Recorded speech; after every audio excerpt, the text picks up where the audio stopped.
As the cosmos connects the universe, water connects life. At the Cosmic Water Podcast, we're exploring the history, mythology, and future of the sacred land known as San Antonio. Hello, and welcome to Cosmic Water Podcast, our first episode. I'm so glad to have Alesia Garlock here, aka Bird Lady, as she's lovingly known. And let's just get started. So, if you could start by telling us how you became an advocate for wildlife. Well, when I first moved to San Antonio, there was not much for me to do here. And a blind date actually showed me the egrets and herons at Breckenridge. Nice. And so, of course, that blind date went out the window. But the birds were still in my heart. And so I started watching them back in 2014. And in 2014, I had complained about them and I was on the news, but I didn't know. So by 2016, I was learning about the birds and becoming involved with rescuing, injured or sick birds. So Breckenridge is a place that many people go to, and the birds nested there, migratory egrets and herons, for part of the year. And I found that it was something of a challenge to watch them and to try to get a picture that nobody else had. And people would ask me, how did you get that picture? Because I sat there for like hours. Mm-hmm. And so I have a condition that is irreversible. And so instead of pain management or medication, I use bird watching as pain management. Bird watching has been found to be good for your health. There's research by Dr. Daniel Cox of the University of Exeter who says, bird watching, nature in general, is good for your health, making cities healthier, happier places to live. So I found my happy place in Breckenridge Park with birds. And then, of course, all the people that I met while I was watching the birds, the photographers, my friends, all of my friends are from the park. And I learned that these birds come from as far away as South America. They fly up here to nest, to have babies, to keep their species alive. And the problem is there's a lot of misinformation out there about these poor birds. They poop. Well, yes, so do dogs and cats. But these birds come to nest. They have their babies. There is a high mortality rate, sadly, for all of them. So every baby counts, because they don't know what their future is. We're in a severe drought right now. And so what happens when they migrate south or north and there's no water source, then they're going to die. And that's the problem that we're facing, not only, wildlife, but us as humans. But the birds were my pain management, my challenge to get out there and to learn about nature and to try to make a difference and teach people, especially a lot of people don't know that these birds, like I said, they come from as far away as South America. There are 3 species that nest in Breckenridge Park that are listed as species of greatest conservation need. The state gets federal funding mandated by Congress to protect those birds and their habitat, and they're not. What and species are those? The snowy egret, the little blue heron, and the tricolored heron. The tricolored heron is a protected bird in Texas. It nests here. Only eight birds came to nest. Well, 8 nests, so 16 birds. But you would think the city would be like protecting those birds, and they don't. We just want them out of there. The little blue herons are listed as a species of high concern by the Fish and Wildlife Service for their declining populations. They're going to become threatened probably in the state of Texas in the next couple of years. In Florida and in Louisiana, they are threatened species. And so the problem that's happening here in San Antonio is the city has destroyed multiple habitats, trying to chase these birds away without even making any kind of attempt to learn more about the birds, the species needing conservation, or to try to help keep that species going. You know what I mean? When you destroy eggs, that's a viable embryo. And we had some, not those species, but other species that were nesting this year, and they were destroyed in the park. And you know why? Why are we, the city of San Antonio, hiring a contractor, the USDA Wildlife Services, to kill our birds? You know, and this is all hidden from the public. You know, they say, oh, the USDA they're helping us, you know, manage. No, they're a hired contractor, and they are contracted to kill wildlife. And that's the misinformation, the misrepresentation of information from our city, that they're saying, oh, we just want to move them humanely and non-lethally. No, then you wouldn't have hired a killer to come in to destroy a nest, viable eggs, is a living embryo, or kill adult birds, you know, but... And so this also happened at Elmendorf and Woodlawn. Is that when this whole killing of birds kind of story began?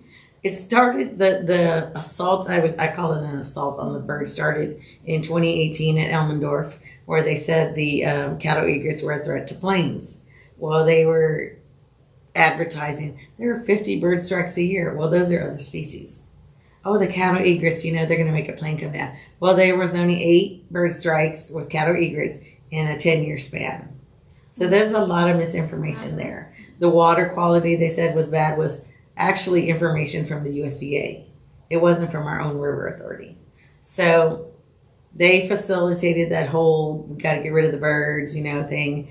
But when they got the initial work document for Elmendorf, they revised it to include all other city parks. And from then I knew they were going to go from park to park. And then Woodlawn Lake Park was added next. And then Brackenridge. When you say USDA it's came in and it wasn't the river authority, is that what you said? Right. So the USDA Wildlife Services, they have like a animal plant and APHIS, animal plant and something. I don't remember how to say it exactly. But they have like research and stuff that they use. Well, the city, instead of using our San Antonio River Authority water information, used the USDA's, was saying the birds could have this or that. What is up with the USDA? They do this around the country? They do it around the country. They're a paid contractor. People hire them to kill wildlife. That's what they're a paid contractor. And there's research out there that they do treat animals inhumanely and cruelly, and they hide a lot of information and misrepresent information. I mean, there's a lot of studies out there. Animal Legal Defense Fund had sued them for open records because they wouldn't release open records. Yes. And that's the same thing here that I've dealt with, is that our city is hiding open records. You know, I know what's going on because I've followed these birds for 6 years. The thing is, the public has a right to know, especially if it's public funds, you know. But the plan obviously was to go from Elmendorf to Woodlawn to Brackenridge. They also shot them away from somewhere near Blue Star in some other area of town. And pretty much they've hired them to go around the whole city. And they're like, well, they're telling us, you know, they're helping us manage. No, they're a paid contractor. You paid them and you tell them what to do. Obviously, you're in charge, right? The city who hired you is like the employer. And I don't know if y'all were in the park over Easter weekend, but the USDA was shooting explosives over the public. Mm-hmm. And there weren't any birds hardly in there to be shooting at over the public. Mm-hmm. And so my thing was like, well, why are they doing it? Because the city would have had to tell them, yay, or stop it for the weekend or not. But they obviously told them to do it because they did it over the weekend. And I have video of that. I have video from 2017 of the birds nesting in Brackenridge Park. And so there's a lot of stuff where they say like the birds are, oh, their poop is a health hazard. Well, how is it a health hazard? Is it you touch it, you eat it, you play in it? How is it a health hazard? So there's misinformation there. There is stuff online that says, obviously, like any poop, feces, whatever, you wouldn't touch it because there is bacteria in it, just like ours. The water quality at Brackenridge has been said to be contaminated because of the birds, but it's only 16% avian. Where's the other 84%? Mm-hmm. So it's a lot of misinformation about these birds, about, you know, their poop and you know, they make a mess and, oh, there's too many. Well, the city corralled them into Breckenridge last year Mhm. by destroying all the other habitats and chasing them away From the woodlawn. from Woodlawn and Elmendorf and who knows where else. Right. So they created the problem, but they don't want to own up to the problem. And I don't know, there was a city council meeting the other day, and some guy from the Nature Conservancy, I'm sorry, I do not back that organization, but he said we have to do, they were going to deal with the egret problem. It's not an egret problem, it's a man problem. It's a human problem because we're destroying so much habitat around this city, that we are driving these animals into public areas. I don't know if you remember, there was a wild boar that was in a golf course on the other side of town. And the guy said, I forget what company it was, that because of they're losing habitat, they're coming into the city. I've seen a turkey in Breckenridge Park. I've seen a coyote, which you wouldn't think, what's a coyote doing in Breckenridge Park? Mm-hmm. And it's because they're losing habitat. Yeah. You hear of people seeing these wild animals that you don't normally see in their backyards because of where the city is allowing destruction of so much habitat. Mm-hmm. We're in a crisis. Our climate is ridiculous. We're in air quality is moderate non-attainment.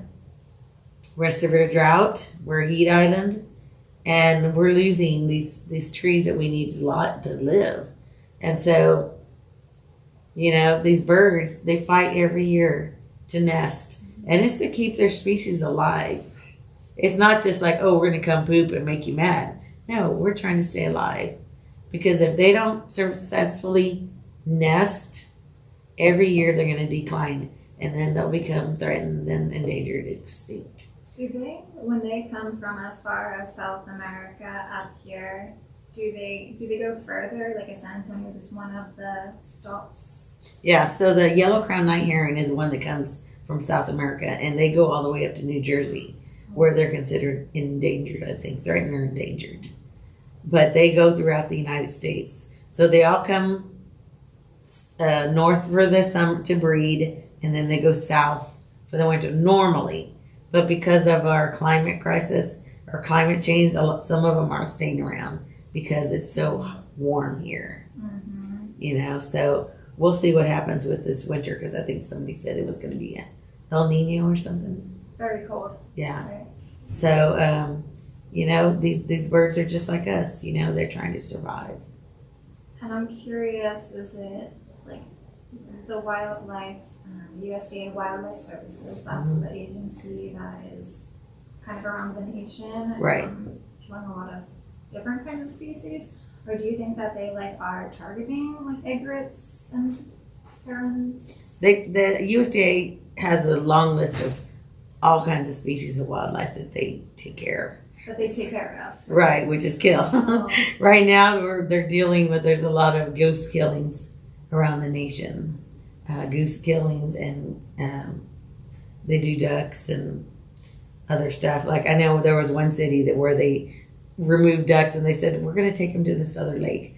Well, if they're migratory, they're going to fly back. Mm-hmm. So they obviously killed the ducks, so they wouldn't come back. But they go around the country. They are hired to kill wildlife. They say they're to help, mitigate the conflicts between humans and wildlife. No. Is that what they call it? Yeah, they say their mission is to work to make it better, whatever environment. Do you know what president created it? I don't know, but they say they use millions of taxpayer dollars every year to do their work.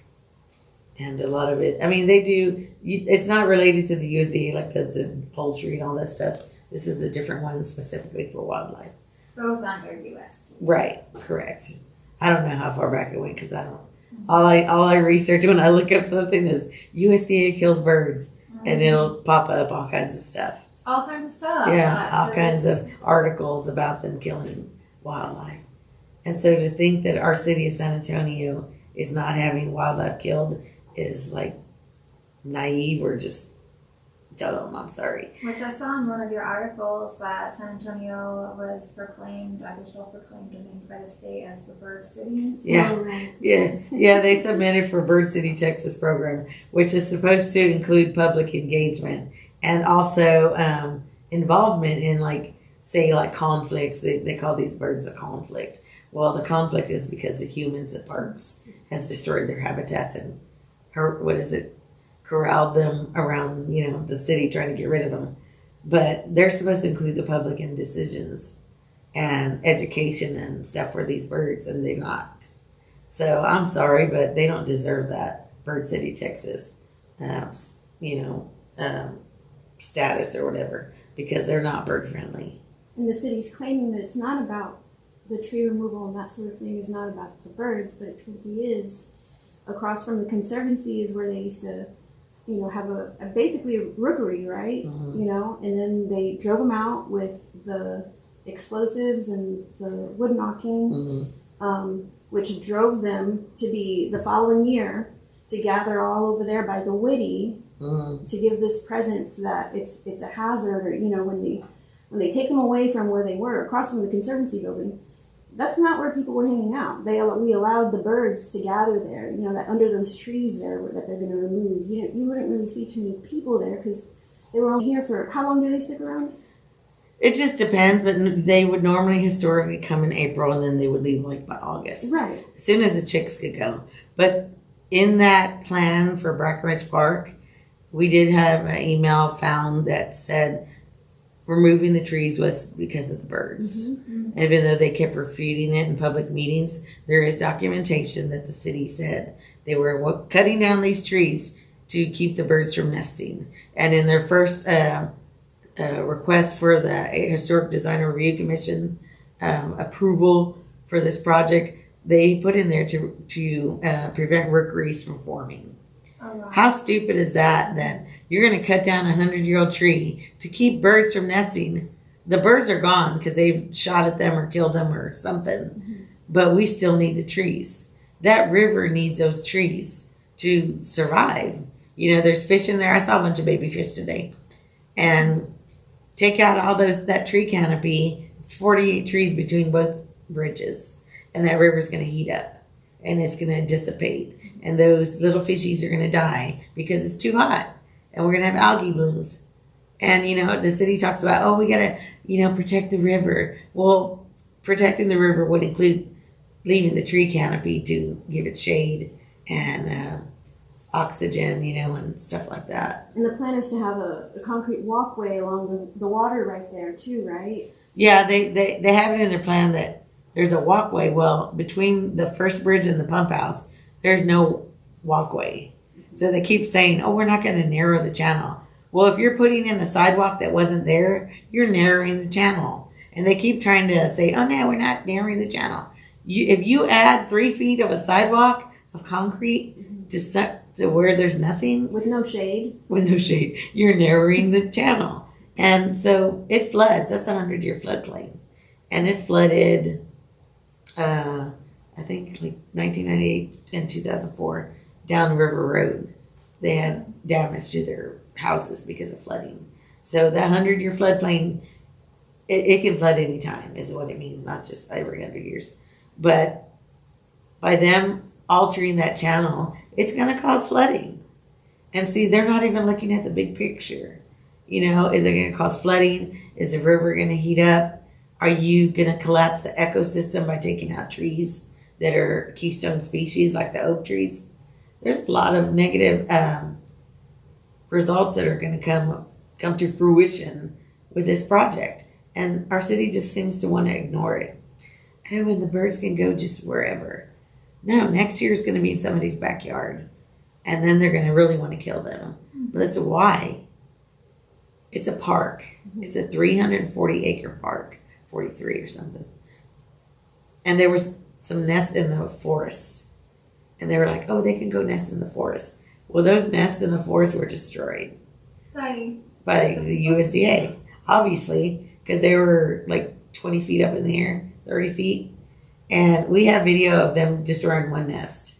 There was 3 guys that looked like the Three Stooges on a SUV or RTV or whatever. They were like literally one on top of each other, knocking down a nest. On your video? It's I have it on another video. But it's like, why can't they nest in the forest? Yeah. Nobody's in there. But see, our city, that's the other misrepresentation. Oh, they can go in the forest. No, you destroyed their nests. Well, yeah, they really don't know. You don't want them here. And they were chasing them down Red Oak Lane, which is Red Oak Road, which is down the other end. So they were chasing them all over the park. I have video of that guy shooting a blank .22 handgun at them at the Whitty Museum in that direction. And he didn't even know who was over there. So when you talk about hazards, the bird poop is a hazard. No, city of San Antonio is a hazard. They're what they allow these people to do to our wildlife.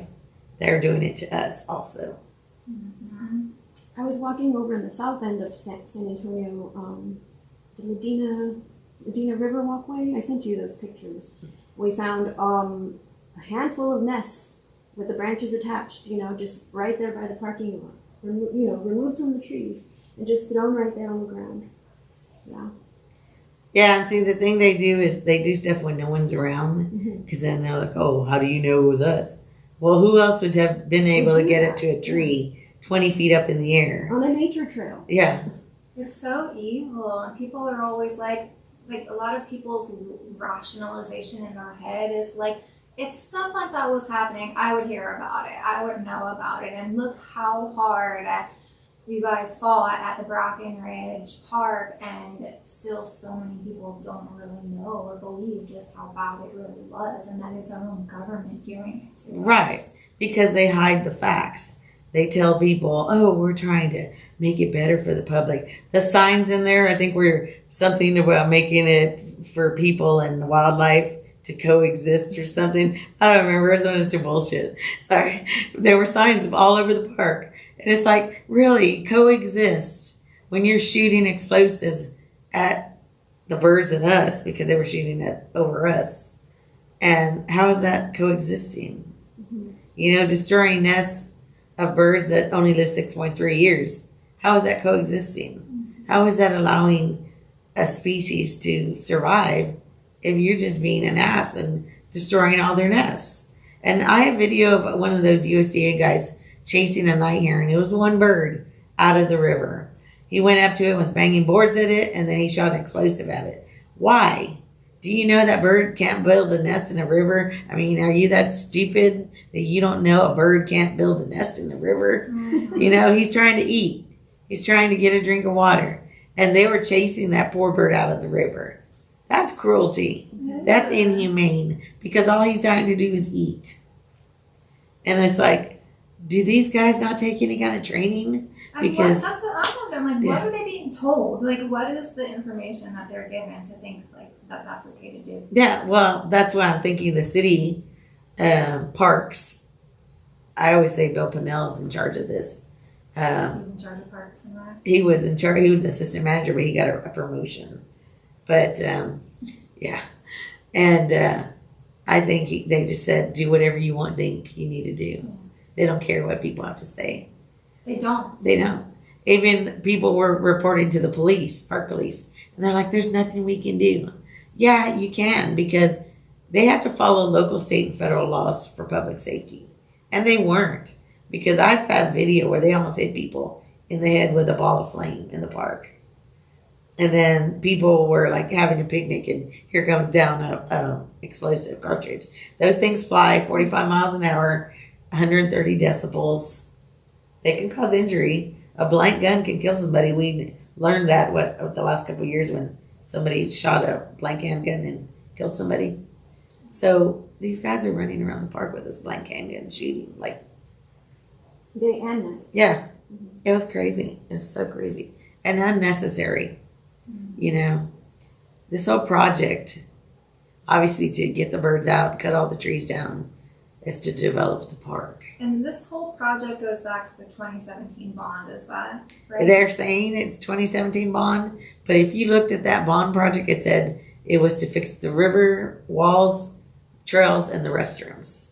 And then all of a sudden they added all this. Oh, we're going to rehabilitate the pump house. We're going to knock out the bottom. We're going to take out the turnaround road. We're going to take out parking spaces, picnic tables. And none of that was inside of the No, that was not in that bond project. And you were involved with that bond project, right? No, I wasn't, but we had people that were on those committees, and they have no record of tree cutting, roadway, being taken out, water being, because they want to divert water, redirect surface water.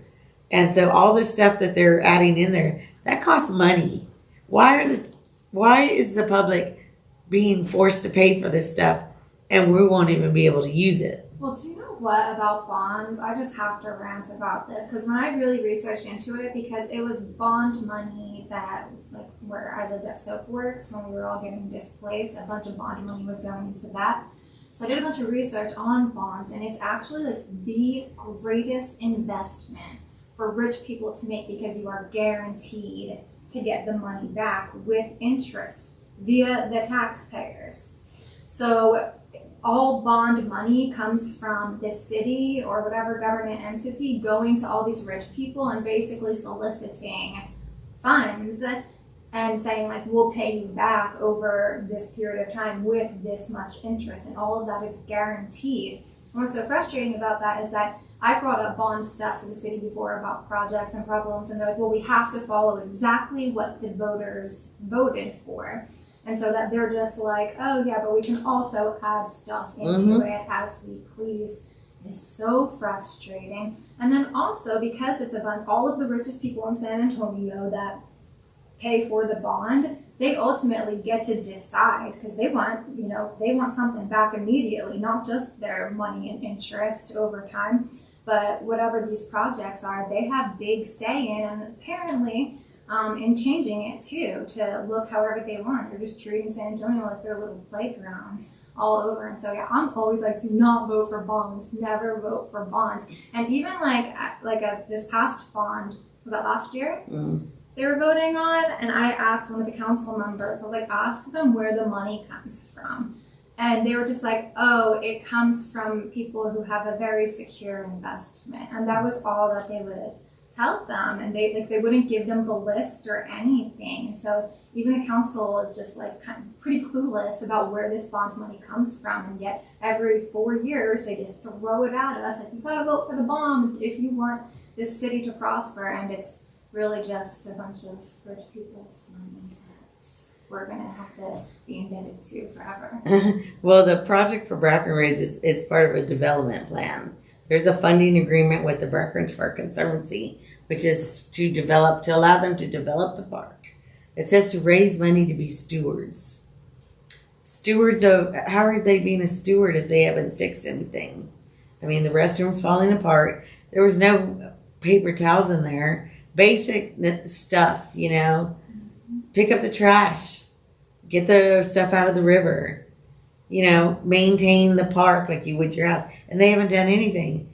And so when they say they're stewards of the park, I have to question that, because what are they being stewards of other than trying to get their project, funded, agreement, whatever, to get them what they want. And a lot of that has to do with Sunken Gardens, which who needs another venue? It's a lot of stuff that we don't need. Anything that was decided back in 2017 is out the door. We're in a climate crisis. We're in a drought, heat island, air quality. They want to divert river water. Why? To put it in a dry, the Acequia and that raceway. They want to put water through there. Why? We don't have water.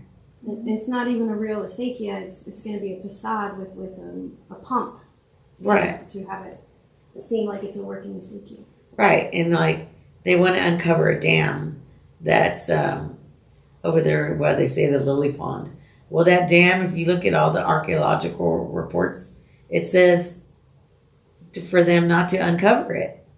We're going to spend all this money to uncover an archaeological site or dam that they've been told leave it alone because it's going to disintegrate. So a lot of misuse of money is all I can see. The USDA was paid for out of the 2017 bond project. I have an email on that, and I'm sure this year the contractors were banging boards, the fence that was put up to keep the people out.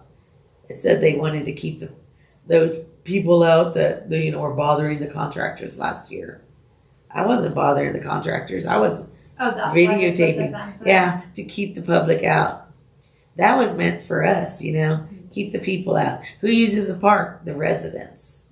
And what they're working towards, I'm sure, isn't going to be for the residents. That's how it appears. And that's the sad part, because Brackenridge Park bequests the park to be kept a park. He said, do not convey ownership, do not alienate or encumber it.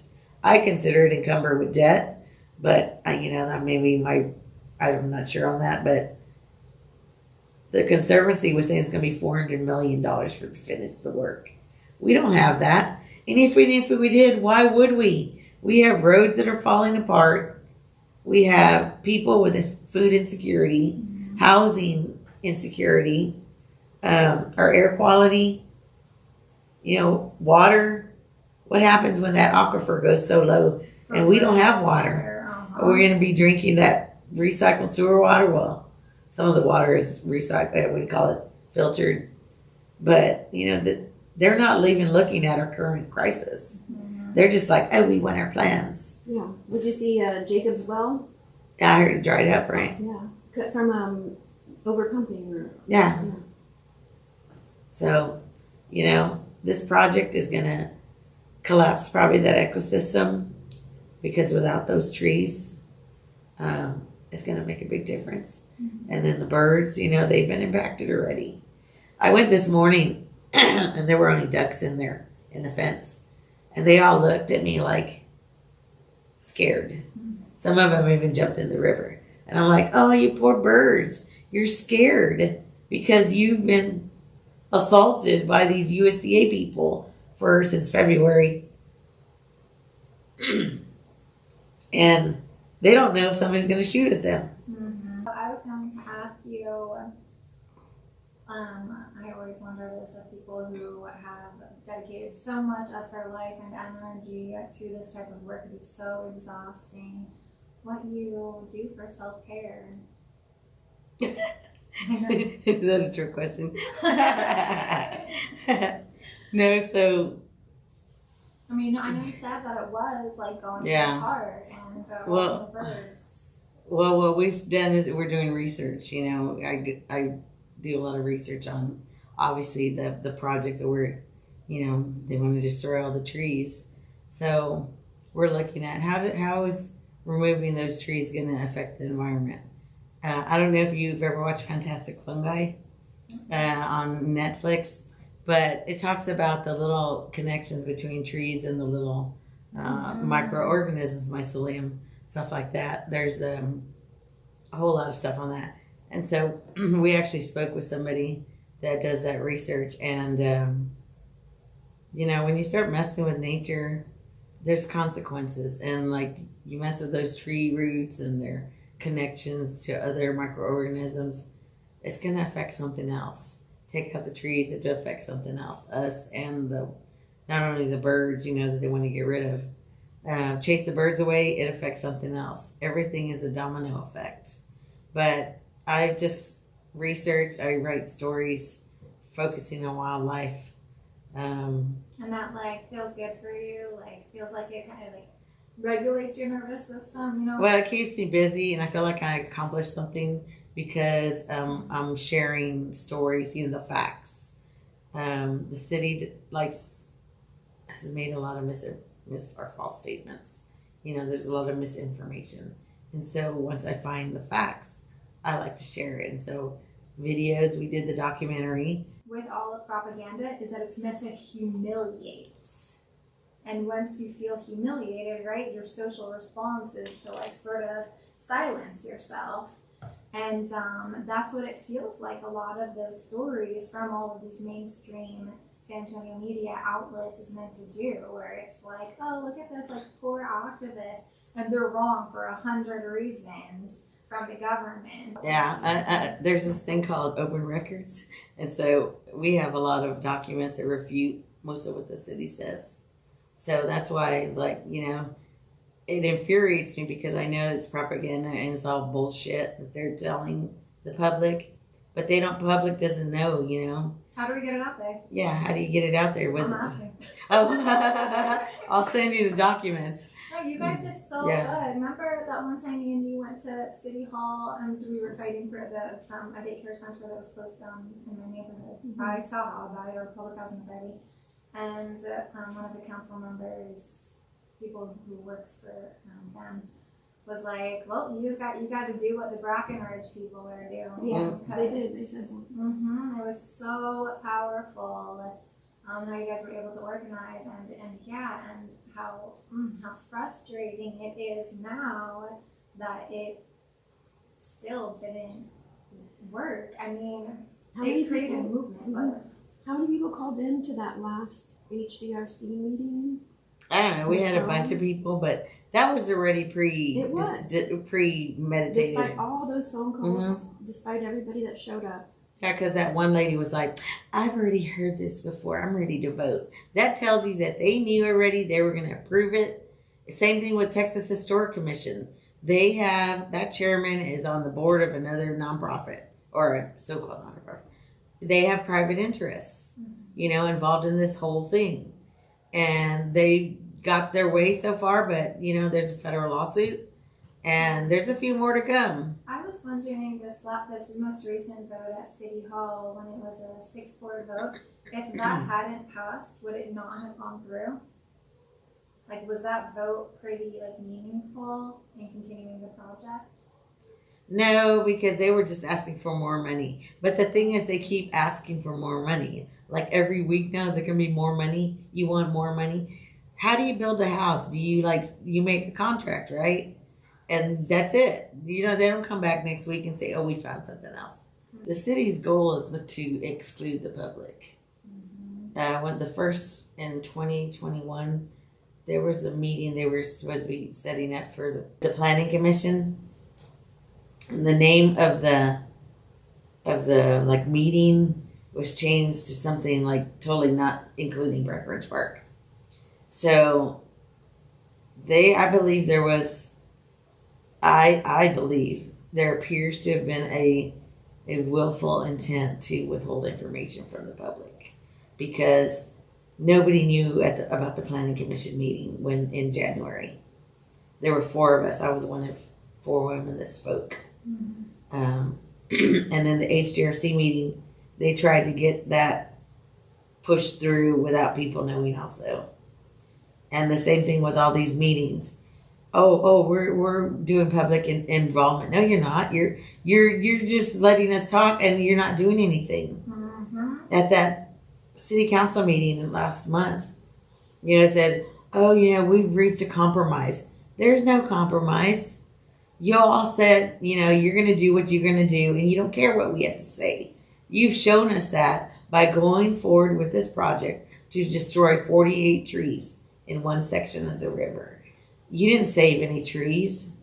You haven't done anything for the public. They're all worried about these nonprofits, these private stakeholders.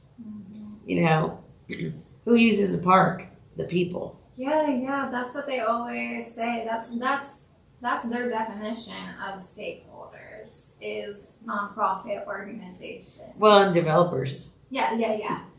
Their idea of community stakeholders is these nonprofit organizations. And they're just as guilty, right? Because they say that, oh, we're a voice for the voiceless. And it's like, no, you're not. They have a voice. And so how do we get to them? That should always be the question, is how do we get to the people and hear what they have to say? But yeah, you're right in that it's very deliberate. Yeah, it's deliberate. It's like they don't care what we have to say. They want what they want. To end, what if you woke up one morning 10 years from now, so it's 2033, and a miracle occurred in those 10 years and everything just is exactly how you could dream that it would be? What does that look like, and how do you think that we got there? Oh, if it was a dream. The dream would be that the trees at Breckenridge Park would be saved from demolition, that the park would be made for the people, and the people would be involved in the decisions, right? We would actually be there this is what we want. The playground's been empty since 2020 because they're going to destroy it. They don't tell people that. Why is that playground closed? So the city would listen to us. We're their boss. They keep saying, it's your city, your park.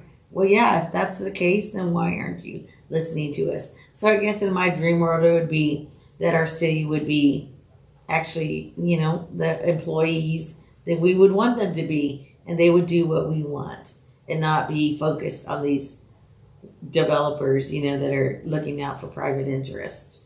Because if everything goes through the way they want it, that park's not going to be for the public. Mm-hmm. It's going to be private interest events or whatever. And that's what people don't understand, that park has a rich history of a cultural connection to the community. And what they want to do with it is not going to be about the community. It's going to be for private interests. Mm-hmm. And that's the sad part, that they want to facilitate that, continue to tell that lie, and we're making it better for you. Not if I can't use it. Mm-hmm. And that is probably the most historical People's Park of San Antonio, right? It's one of the oldest. It's also a state antiquities landmark. There's artifacts there dating back 12,000 years. Right. And they haven't even thought of that. So we have not streaming, but we have playing Alesia's documentary that we made. I'm in it. And then next, which is available on YouTube, by the way. Your YouTube channel, right? What's your channel's name again? I think it's A.G. Birdley, but just look up to Save Our Central Park. To Save Our Central Park. Yeah. Brackenridge Park. And you can find it on there, along with her other videos. My bird nests that are here are made from found objects along survey sites of the future destruction over at Brackenridge Park. And I wanted to recreate what they're destroying. So that's what those are. So yeah, I just wanted to say, my dream is that we could swim in that water again. Yeah. Well, clean water. Well, unfortunately, it will never be, because it's effluent water to begin with, meaning it's sewer water, and then there's so much runoff, and the zoo discharges into the river. Miracles. No, lady. That's why they want to get rid of the birds. A swimming pool would be safer bet. Mm-hmm. And because you got to remember that if the water heats up, there could be like amoebas and. A what? Amoebas. There's brain-eating amoebas in warm water. You should watch Monsters in Me. Monsters in Me? In Me. It's on.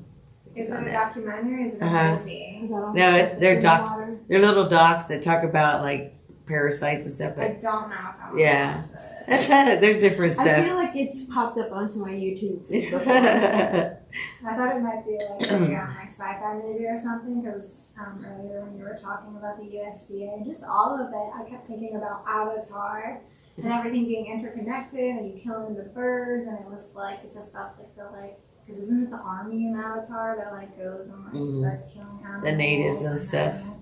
Yeah. And the tree.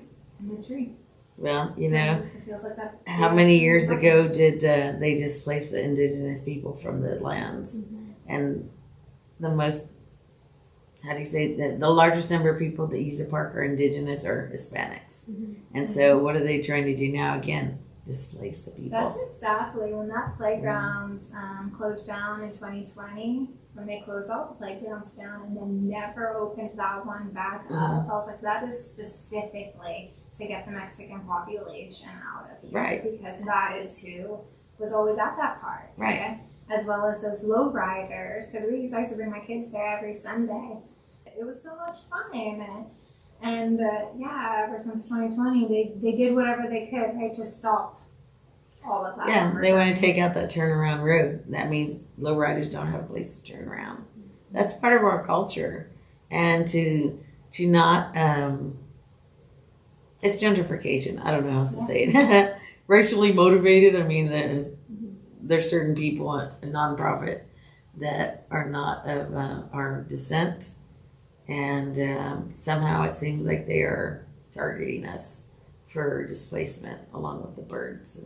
Which is modern day colonization. Segregation. Or a continuation of colonization. Yeah. Never ending. It's never ending. They want to bring back a tannery ditch, which was a Confederate. Why do we want to bring back anything that has to do with, Confederate? There's a lot of things that they're more worried about than, the people. And just everything, whatever was planned in 2017 needs to go out the door. We're in a new day, new age. No water, no air to breathe. Come on, people. So if a miracle happened, what's your dream? What do you see the future looking like? Oh, the river is definitely swimmable in my dream world. Yes, too. You can just jump in the water. I came across a picture on I think it was the San Antonio River Authority website, and they had a bunch of old images, and there was this postcard of the river, and the guy he was writing to somebody outside of San Antonio, and he was like, every day of the year people are bathing in this river, the water temperature never changes, you can walk all along it, and there's just kids of all colors just swimming around like little ducks all over it, and that was only 100 years ago or something. And I'm like, that's so sad. Well, Breckenridge, I forget what year it was. It was the early 1900s. He said he had to go because he had killed his child. They had over drilled the aquifer, and so it was dry. The blue hole was dry, and so there's only probably 5%. Somebody told me 5%, somewhere in there, maybe, I don't know how many percent of spring water that comes downriver. The rest is effluent water. Because when you go to the blue hole, it's dry. Me and my kids walked down all the mud, and then it's just the almost creek where the raw water starts. Right. And this used to be the most sacred spring, popping up 20 feet into the air or something. When colonizers first came here, and now nothing comes out of it. It has to be the almost creek that starts the whole San Antonio River. Right. Well, they over drilled the aquifer because of all the golf courses and everything else. So, Well, thank you, Alesia. You're welcome. Thank you so much for coming on to our first podcast. Yay. Thank you. Cosmic Water. And hopefully we can come back again someday, because I'm sure that there will be more to talk about. There's more to come. I haven't sang yet.